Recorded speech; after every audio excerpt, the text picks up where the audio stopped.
ನಮಸ್ತೆ ನವಕರ್ನಾಟಕ ಟಿವಿಗೆ ಸ್ವಾಗತ. ನವಕರ್ನಾಟಕ ಟಿವಿ ಜನಪರ ನ್ಯಾಯಪರ.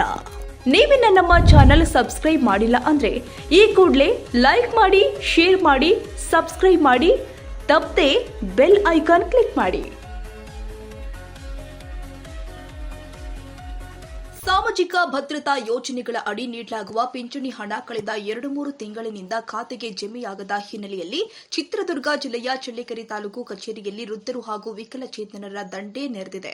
ಪಿಂಚಣಿ ಸ್ಥಗಿತಗೊಂಡ ಕಾರಣ ಫಲಾನುಭವಿಗಳು ಸಂಕಷ್ಟಕ್ಕೆ ಸಿಲುಕಿದ್ದು ಸರ್ಕಾರದ ವಿರುದ್ಧ ಅಸಮಾಧಾನ ವ್ಯಕ್ತಪಡಿಸಿದ್ದಾರೆ. ಚಳ್ಳಕೆರೆ ತಾಲೂಕು ಕಚೇರಿ ಮುಂದೆ ನೂರಾರು ವೃದ್ಧರು ಹಾಗೂ ವಿಕಲಚೇತನರು ಪಿಂಚಣಿಗಾಗಿ ಪ್ರತಿನಿತ್ಯ ಸರತಿ ಸಾಲಿನಲ್ಲಿ ನಿಂತಿರುವ ದೃಶ್ಯಗಳು ಕೂಡ ಸಾಮಾನ್ಯವಾಗಿದೆ. ಆದಾಯ ಪ್ರಮಾಣ ಪತ್ರ ಮಾಡಿಸಿಕೊಳ್ಳಲು ಹಾಗೂ ಪಿಂಚಣಿ ಹಣ ಜಮೆಯಾಗದಿರುವ ಕುರಿತು ಮಾಹಿತಿ ಪಡೆಯಲು ಫಲಾನುಭವಿಗಳು ಪ್ರತಿನಿತ್ಯ ಕಚೇರಿಗೆ ಆಗಮಿಸುತ್ತಿದ್ದಾರೆ.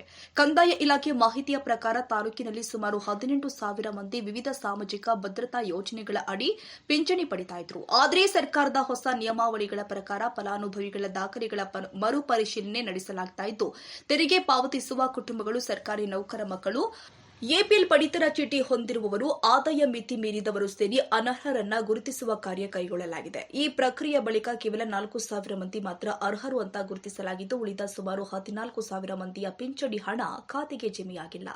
ಪಿಂಚಣಿ ಹಣವನ್ನೇ ಜೀವನಾಧಾರವನ್ನಾಗಿಟ್ಟುಕೊಂಡಿರುವ ವೃದ್ಧರು ಹಾಗೂ ವಿಕಲಚೇತನರು ತೀವ್ರ ಸಂಕಷ್ಟಕ್ಕೆ ಸಿಲುಕಿದ್ದು, ಅರ್ಹ ಫಲಾನುಭವಿಗಳ ಪಿಂಚಣಿ ಮರು ಆರಂಭಿಸಿ ಬಾಕಿ ಹಣವನ್ನು ಶೀಘ್ರವೇ ಬಿಡುಗಡೆ ಮಾಡಬೇಕು ಅಂತ ಸಾರ್ವಜನಿಕರು ಸರ್ಕಾರಕ್ಕೆ ಆಗ್ರಹ ಮಾಡಿದ್ದಾರೆ.